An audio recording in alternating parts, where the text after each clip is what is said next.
को बहुत मानते थे, बहुत बहुत मानते थे। इसलिए जो है वो हर एक छोटी छोटी चीज़ों से वो लेते थे, कोई ना कोई जो है ना वो एक आइडिया लेते थे कि देखो जी ये वो उड़ती हुई चील जा रही है तो इसका मतलब है कि हम ये जंग जीत जाएंगे। वो चील ने कौवे को पकड़ लिया तो इसका मतलब हम जंग जीत जाएंगे। बिल्ली चूहा लेकर जा रही है तो इसका मतलब हम जंग जीत जाएंगे।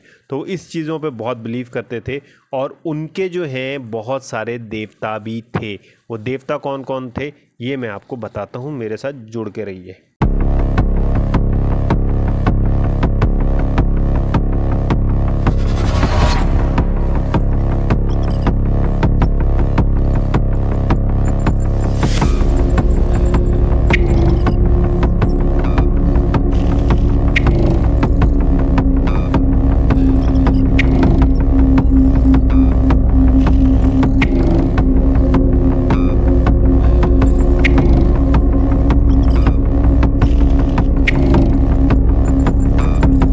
तो बेसिकली ये जो देवता हैं ये ग्रीक के भी देवता हैं, यानी कि ग्रीक जो यूनान के देवता हैं जिनके ऊपर भी सीरीज़ अभी पूरी आ रही है आपके लिए। मैं हर एक देवता के ऊपर, जैसे मैंने सुमेरियन और मेसोपोटामियन के ऊपर एक पूरी सीरीज़ बनाई है और आपको बताई है, ठीक है, इसी तरीके से बाकी भी जिस जिस सिविलाइजेशन के अंदर जो जो मशहूर देवता या किंग होंगे मैं उनके ऊपर आपको वीडियो बना कर दूंगा। अच्छा जी, इनके अंदर सबसे पहला देवता होता था अपोलो देवता। The Trojan were under Apollo protection. Apollo जो है वो इनको प्रोटेक्ट करता था।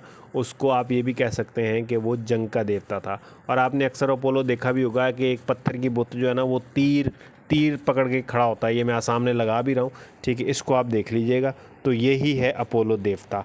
फिर है एफ्रोडाइट।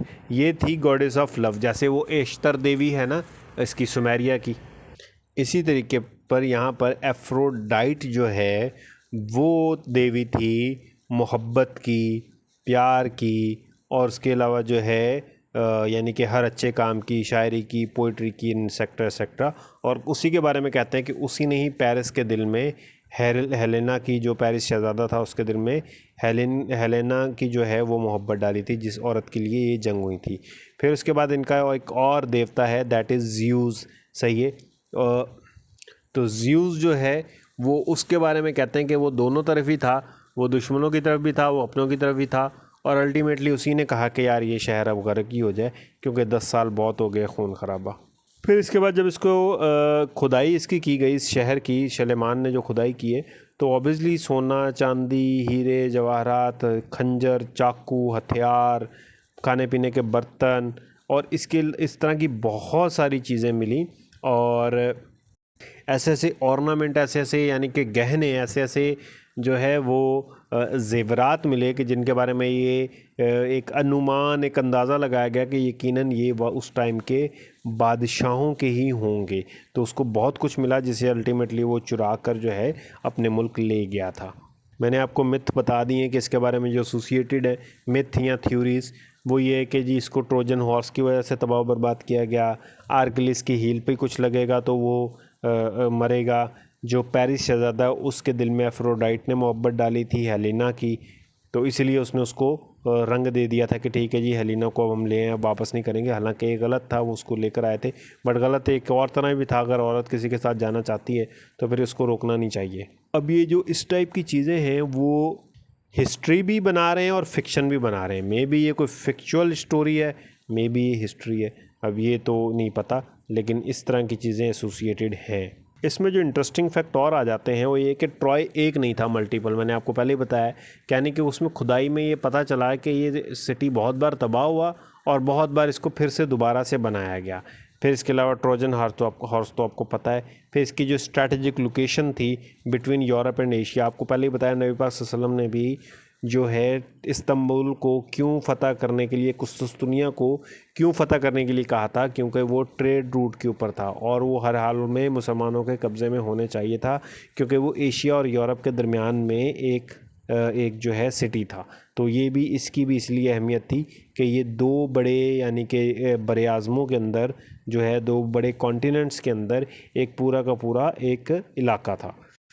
और ये थी आज की वीडियो। और हाँ, वो मुल्क तो रह ही गया जिसके बारे में मैंने बताना था जी। तो ग्रीक यूनान का पूरा नाम है हेलेनिक रिपब्लिक ऑफ ग्रीक। जी हाँ, आप सर्च कर लीजिएगा। ग्रीक का पूरा जो ऑफिशियल नाम है that is Hellenic Republic of Greek है। अगर आप में को बंदा कभी टर्की वगैरह जाए तो वो इस जगह को, इस सारे पूरे एरिए को अभी भी देख सकता है। वहाँ से खड़े होकर समंदर का नज़ारा भी कर सकता है। वहाँ से खड़ा होकर इमेजिनेशन में हज़ारों साल पीछे भी जा सकता है और पीछे जाकर देख सकता है कि किस तरीके से किसने किसको कैसे मारा था। ये आज की स्टोरी मैंने आपको काफ़ी क्लियर कर दी है। मज़ीद भी डिटेल या मज़े की डिटेल चाहिए तो ट्रॉय मूवी आप देख लीजिए, उसके अंदर और थोड़ा सा चीज़ों को मज़ीद डिटेल तरीके से बताया गया है।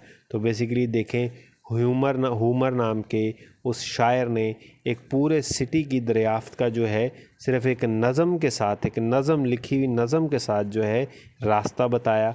और सुलेमान इतना पागल था कि उसने पता नहीं कहाँ कहाँ खुदाई की और फाइनली वो उस शहर तक पहुंच गया। और सिर्फ शहर एक तक नहीं पहुंचा, उसने ये भी दरियाफ्त किया कि ये शहर लेयर बाय लेयर था, बहुत बार तबाह हुआ और बहुत बार बना।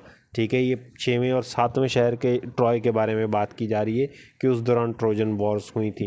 वो पता नहीं कितनी 100 सालों से पहले आबाद था और कितने 100 साल तक वो आबाद रहा, या फिर तबाह हुआ, फिर आबाद हुआ, फिर तबाह हुआ, क्योंकि वो लोकेशन ऐसी थी कि खाली छोड़ी नहीं जा सकती थी। वहाँ पर किसी न किसी ने तो आबाद होना ही था। दो बड़े आज़मों के बीच की जगह को कभी भी खाली नहीं छोड़ा जा सकता। तो आज की वीडियो यहीं तक ही है। ठीक है, और जो है मिलते हैं इंशाल्लाह नेक्स्ट वीडियो के अंदर। मैं कोशिश पूरी करूँगा कि आसान भाषा में, आसान लैंग्वेज के अंदर, ज़रा से टिप्पोरी टाइप के स्टाइल के अंदर आप लोगों को हर सिटी के बारे में थोड़ा थोड़ा बताता जाऊँ। ठीक है, नेक्स्ट वीडियो तक के लिए मासलामा, मिलते हैं नेक्स्ट वीडियो में इंशाल्लाह।